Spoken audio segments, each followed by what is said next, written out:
अगर आप झारखंड के निवासी हैं तब आपके लिए यह जरूरी सूचना है और आपको बताते चले कि झारखंड के सीएम हेमंत सोरेन ने मैया सम्मान योजना एवं बजट के लिए राज्यवासियों से सुझाव मांगा है। झारखंड में बजट पेश होने वाला है और इसको लेकर सीएम हेमंत सोरेन ने बड़ी घोषणा कर दी है। चाहे आप किसी भी पार्टी के समर्थक हो, विरोधी हो, उससे कोई मतलब नहीं है, लेकिन अगर आप झारखंड के निवासी हैं तब तो आपको यह वीडियो सारा काम धंधा छोड़कर पूरा अंत तक जरूर देखना चाहिए। नमस्कार, मैं प्रिंस कुमार सिंह और आप देख रहे हैं पॉजिटिव प्रिंस। अगर अभी तक आपने चैनल को सब्सक्राइब नहीं किया है तो खबरों से अपडेट रहने के लिए कृपया चैनल को सब्सक्राइब कर लीजिए और जो लोग ऑलरेडी कर चुके हैं तमाम लोगों को सही धन्यवाद। अब वापस आते हैं अपनी खबर पर और जरा आप झारखंड के सीएम हेमंत सोरेन का ये बयान सुनिए। राज्य का बजट कैसे हो, इस पर आज विशेष चर्चा है और काफी दिनों से ऑनलाइन सुझाव भी मांगे जा रहे हैं और कई संस्थानों के साथ हम लोगों ने अपना सहयोगी के रूप में उनसे परामर्श भी लिया और कई चीजें उभर के भी आई हैं और आ भी रही होंगी।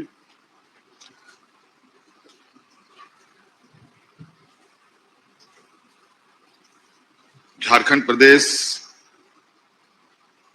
यूं कहा जाए कि देश के अलग अलग राज्यों में सभी राज्य अपने अपने अलग अलग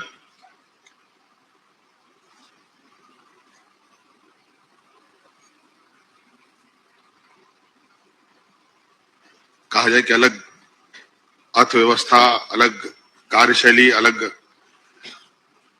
अलग व्यवस्थाओं के साथ चलती है। हर राज्य के अपने अपने राज्य को एक विकास के रास्ते पे ले जाने के अपने तरीके होते हैं। झारखंड प्रदेश कहा जाए कि देश के अत्यंत पिछड़े राज्यों में से एक है और छोटा राज्य भी है, लेकिन यहाँ पर कई बड़े आर्थिक गतिविधियां इस राज्य में होती हैं।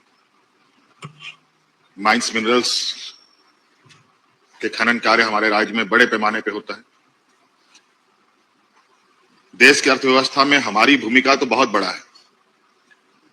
राज्य की अर्थव्यवस्था को हम कैसे मजबूत करें, ये राज्य सरकार की अपनी एक विशेष अधिकार के साथ सरकार काम करती है और निरंतर हम लोगों ने एक बेहतर प्रबंधन के साथ और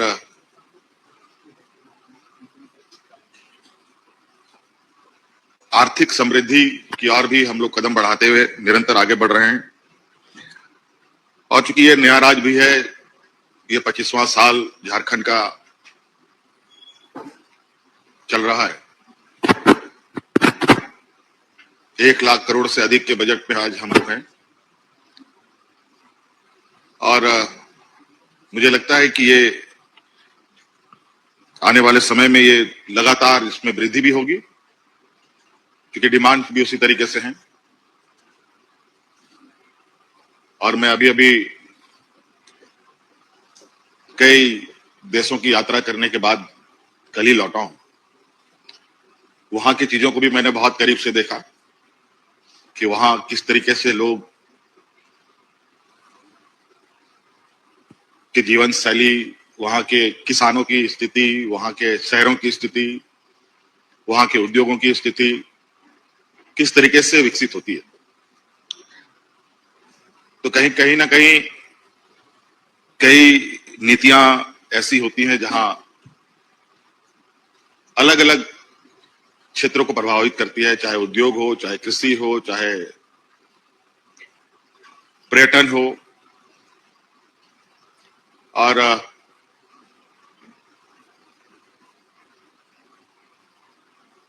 कई चीजें वहां के आर्थिक समृद्धि का भी बहुत बड़ा योगदान है कि उनके पास आर्थिक संसाधन इतनी मजबूत होती है कि बहुत सारे काम करने में उनको बहुत आसानी भी होती है।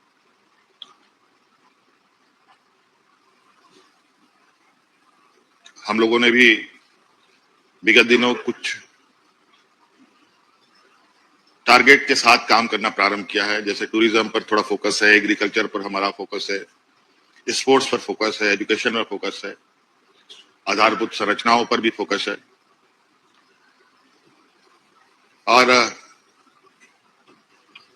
चूंकि हर काम को करने में जो भी बाधाएं आती है वो सबसे पहले आती है पैसों का।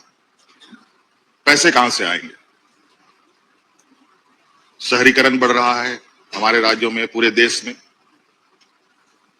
शहरों को अपने पैरों पर भी खड़ा कैसे करना है, इस पर भी विशेष हमें ध्यान देने की आवश्यकता है।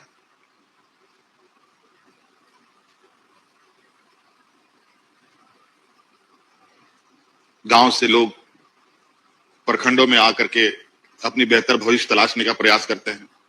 प्रखंड के लोग डिस्ट्रिक्ट में आकर के अपने बेहतर भविष्य की तलाश करने का प्रयास करते हैं।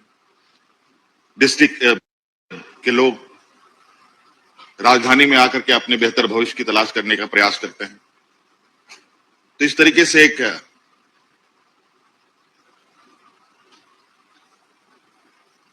जो एक आम नागरिक का विचरण है, ये विचरण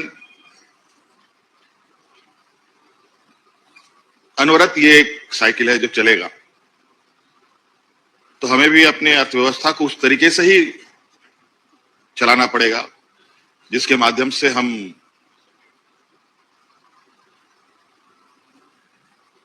गांव से शहर की चीजों को परस्पर कनेक्ट कर सकें। हमारा ये बिल्कुल स्पष्ट थोड़ा सा चीजों पर हमारे राज्य की जो यहाँ की भावनाएं, यहाँ की जो संस्कृति है, यहाँ के जो लोगों का रहन सहन, लोगों का तरीके हैं, उनके अनुरूप उनको हम कैसे सहायता हम लोग कर पाए। जैसे कि अभी एग्रीकल्चर पर हम लोग निरंतर नए प्रयोग कर रहे हैं और अच्छे बेहतर उसका परिणाम भी है। हमारे कई ऐसे क्षेत्र हैं जहां पर पानी के अभाव से वो जमीनें खाली पड़ी रहती थी। अब उन जगहों पर पानी कैसे उपलब्ध हो, उसके लिए भी एक बहुत बड़ा बजट के साथ काम करने की जरूरत भी है आने वाले समय में भी बड़े पैमाने पर। क्योंकि जो एक प्राकृतिक संसाधन है वो हमारे पास लगभग प्रचुर मात्रा में है।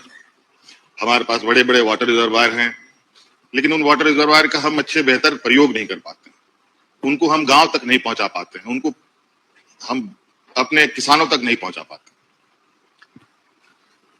जमीनें हैं जिसमें हम कई बार खेती कर सकते हैं, लेकिन कई जगहों पर संसाधन के अभाव में हम लोग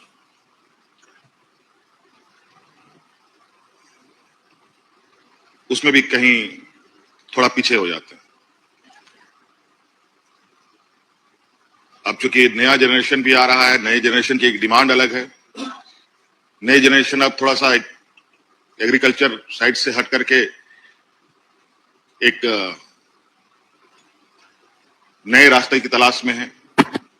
उनके लिए भी एक चुनौती है, एक अच्छे बेहतर स्कूल, बेहतर कॉलेज, जहां वो आज के कॉम्पिटिटिव लाइफ में अपने को खड़ा कर पाए। इस दिशा में भी हमें एक मजबूत आधारभूत संरचनाओं की आवश्यकता पड़ेगी। स्वास्थ्य के क्षेत्र में भी कई चुनौतियां हैं, चूंकि हम लोग का ये राज्य थोड़ा चुनौती भरा है, चूंकि पहाड़, नदी, नाले, थोड़ा टेरेन हम लोग का जो भौगोलिक ये थोड़ा टफ है, जहां कई सारे चीजें जो हमें सुविधाएं पहुंचानी है उनमें भी चुनौतियां होती हैं और कई सारे लोगों को भी कोई लाभ लेने में कई दिक्कतें आती हैं।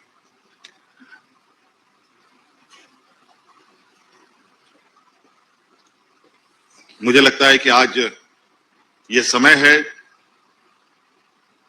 एक बेहतर समय है, जहां राज्य के लिए एक मजबूत और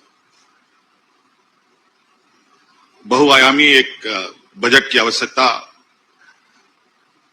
राज्य को है, जहां हर क्षेत्र में जहां हमें लगता है और हमें दिखता भी है कि राज्य में क्षमताओं की कमी नहीं है। हमारे यहाँ अच्छे किसान भी हैं, राज्य में अच्छे छोटे मझोले उद्यमी भी हैं, राज्य में अच्छे हमारे खेल के क्षेत्र में भी अच्छे नौजवानों का मौजूदगी है, पर्यटन के क्षेत्र में भी हम बहुत बेहतर स्थिति में अपने को खड़ा कर सकते हैं और जो यहाँ का मुख्य रूप से एक आदिवासी ट्राइबल डोमिनेटेड स्टेट होने की वजह से ग्रामीण परिवेश थोड़ा सा एक परंपरागत व्यवस्थाओं के साथ चली आ रही है। उन परंपरागत व्यवस्थाओं को भी हम को मुझे लगता है कि कैरी करना चाहिए।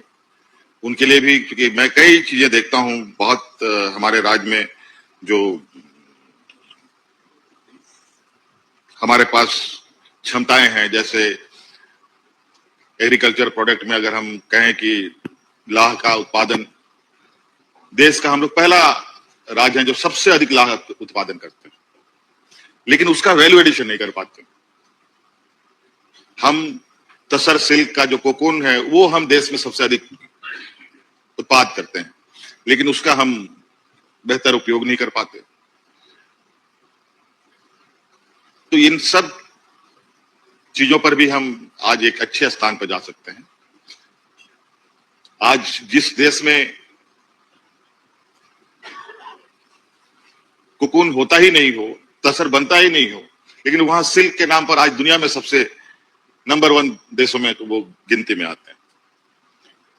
तो कहीं ना कहीं हम लोग का कुछ जो कड़ियां हैं अलग अलग, वो कड़ियां बीच में हमारा जो ब्रेक रहता है, उन सब का उनको भी भरने की आवश्यकता है। क्योंकि आज कई जगहों से हम बात करते हुए इस बात को आ रहे हैं, या हम लोग चर्चाओं में भी हैं कि अपनी राज्य के इकोसिस्टम को, जो आर्थिक संसाधन और लोगों के रोजगार और यहाँ के समृद्धि के लिए क्या क्या किया जा सकता है,